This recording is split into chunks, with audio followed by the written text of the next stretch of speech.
like to show we close off at the end where and how we're all from. How many people here born on the East Coast? Anyone?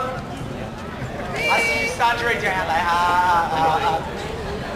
That's not really East Coast, because you can tell the East Coast people because when they're from a place, they get really loud. Like if you say it's in New York in the house, like 3 Brooklyn people will pretend they're like Yankee Stadium and be like, Brooklyn! You know? So let's get a little bit of energy here. How many people here from New York? She's like, anyone here born in the Midwest? Okay. Any people here born in Northern California? Hey, every place gets love. No booing people. That's not talking about family for an hour and then, oh. See how we're conditioned? How many people here were born in other countries? How many people here born in Southern California? How many people here born in Alaska?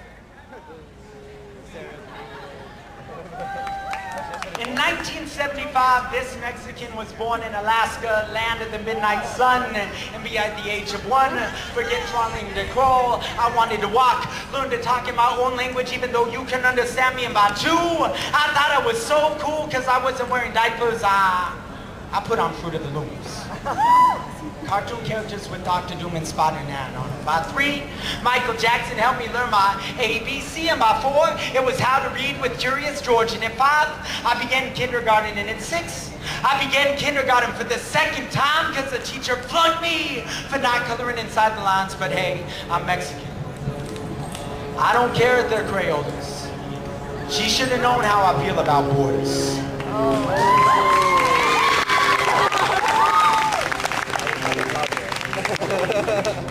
I was made, born and raised in America.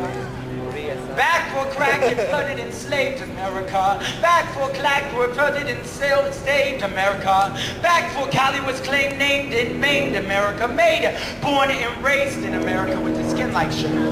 Inside out, but the label is outside in. So all you see is brown skin boy with the light colored eyes flashing. Brown pride signs rambling on how Cali is still Mexico. Why? Passerby scream at me from the street. Go back to where you came from.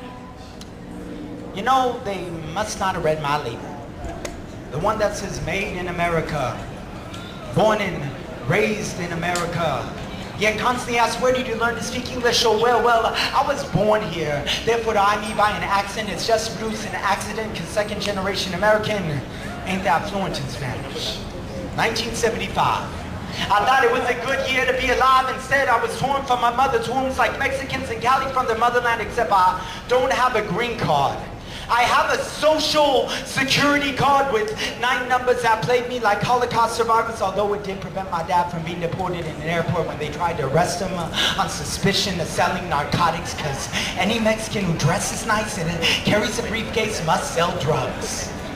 Never mind that he's a U.S. government employee born in Wyoming in 1936. His mother was part Native American, so she was here before Columbus set sail, while swords set sail for Cinco de Mayo, and co-op Corona images on billboards, and Taco Bell says make a run for the border, but we didn't cross the borders, borders crossed us, or rather them, because the fact is, once again, I am a citizen of this consumer capital you call America, made, born and raised in America. Let me give you a real simple explanation for immigration. It begins when the U.S. Army ensures the protection of foreign investments by overthrowing leaders and instilling puppet governments. Kill the local economy, drive the peso into poverty, force our people to stay and starve, or leave the country for better opportunities. Right now, this second, there are human beings being shot down at the border, being devoured by coyotes, and it takes Subcomandante Marcos to speak and remind us that we are not rebels, we are not revolutionaries, we are human beings who will no longer be denied our humanity. But then congressmen sport in overseas suits and say, Mexicans are taking jobs from Americans. We should go back to the good old days like English only or Jim Crow and see the return of the Dred Scott decision or Plessy versus Ferguson, forgetting America itself is immigrant.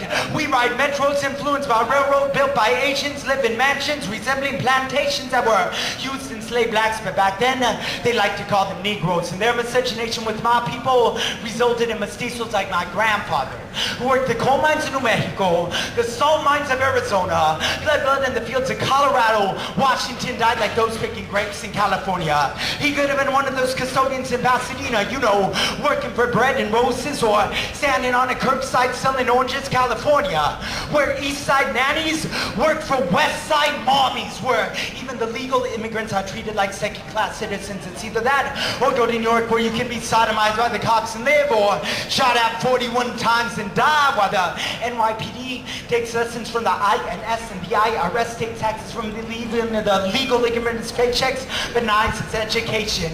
They're scared because soon our people, we're gonna be 50% of the population of this nation.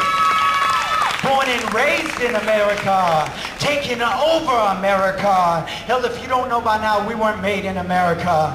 We made America.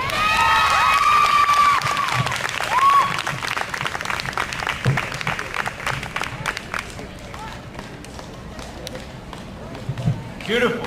Thank you again, Mark and Gonzales. Sorry, we have to actually wrap up right now. We've gone over our time limit. If you want, maybe catch a chat with Mark or Anita Jane after.